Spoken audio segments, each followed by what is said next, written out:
We are searching for a couple new inhabitants for the nano reef to get things under control. I also got this really cool little gadget that I want to show you guys. And I finally got in my media bag so I can add some GFO to the Red Sea Max 250. In terms of coral, everything is doing great. I mean, this guy I might have to move because it is just too happy. It's trying to sting the hammer. It doesn't reach it, which is kind of cool. I might move it back a little bit more so it's kind of under the rock, or I might just leave it. It has really made itself at home though.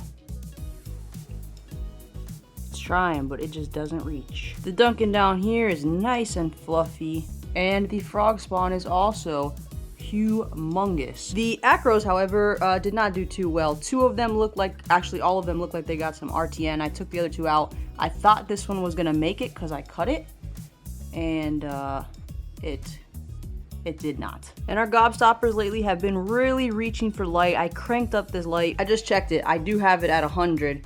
So I don't know why they're reaching so much when they weren't before. Our little fish homies are doing great. Sometimes Captain Blackfin chases around Gizmo a little bit, but they've been doing okay. Our main problem in this tank is the cyno. I did do a water change at the start of this week and sucked out a lot of it from the sand bed. I also am going to add GFO to this tank. It seems like a common occurrence that all my tanks have high phosphate, so I might as well just throw GFO in this one now before I even test anything on it, because that's probably the route that we're going. I want to try to pick up a bit more of cleaning crew, maybe some Nassarius snails. I only saw like 2 in here. Maybe a couple more of those to get the sand moving, and a tiger conch. A tiger conch is where it's at. I was a bit nervous to get a conch at first, mostly just because I didn't know what they were good for, and I honestly don't know about all the other ones. However, a tiger conch has changed the game for my sand bed. This dude works so hard. He's one of the hardest workers in the entire tank, I'm telling you. When I was having sand bed issues in this tank, I did numerous different things, but once I got him, honestly, I haven't seen any other issues. I had a small little algae problem going on here a couple weeks ago, but it kind of just went away with water changes. And yeah, tiger conch, highly recommend. They're just so active, and I think they really help in just moving around all the sand all the time.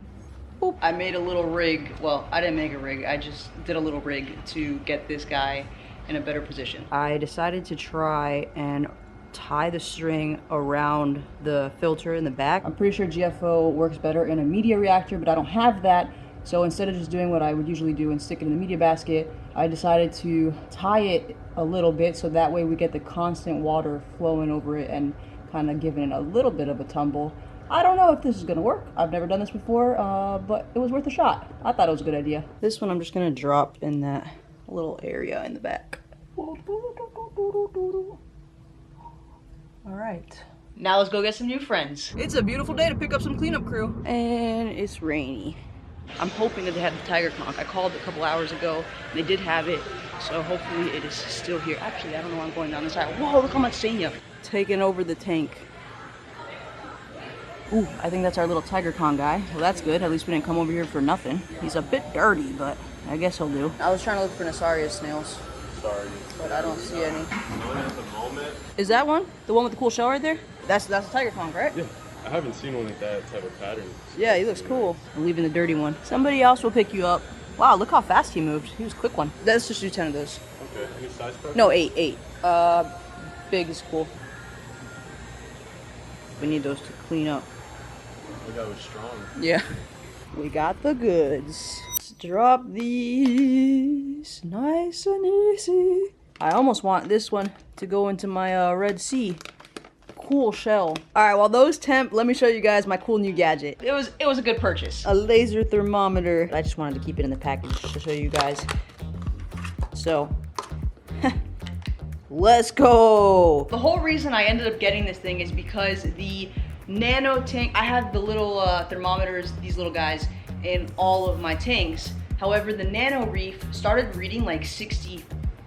Like it was dropping really low, and the tanks in my room over there usually stay between 75 to 78. I could buy another one of these, or I could just buy one of these because it's much easier to just point this with a little laser, boom, and just get the temperature. I feel like these guys are always a little bit off as well. So like that's reading 80.4 and my CJ pump is reading 79.3. So we're about a half degree off, right? I can't count. We're 1.1 degrees off. But there's no way to tell whether that thermometer is right or the CJ pump is right. So this I figured would be kind of like a tiebreaker. Although there's different things that can go into this, right? The thickness of this glass. So we're gonna test it with it open too.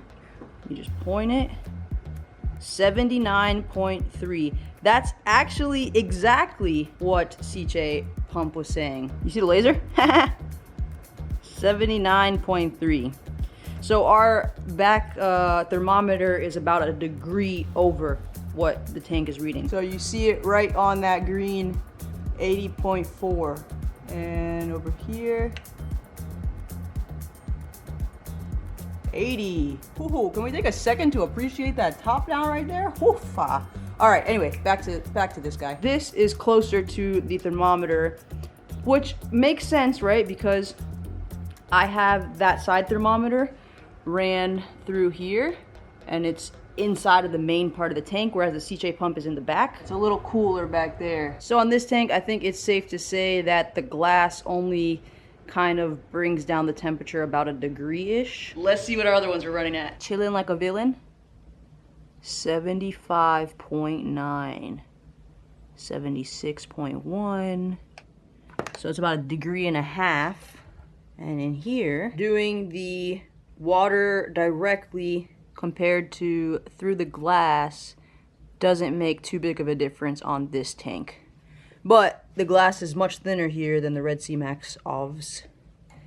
I don't have a third source, so I'm not sure which one is the more accurate one. That thermometer is also ran through the back and hidden inside of the rock work. So it might be a little warmer down there. I have no idea. Tank looks clean, right? The only piece of algae we have is right there. Hopefully the GFO is working. 75.5. So it really doesn't make a difference for this tank either. So that's my cool little gadget. Comes in handy when you need it. Now let's drop these guys into the tank. Come to mama, guys. Actually, mama's gonna be a little smarter this time. So I'm gonna put 2 in the Pico. 2, 3, 4, 5, 6. Start dropping these guys in here. Hey, hey, hey, hey.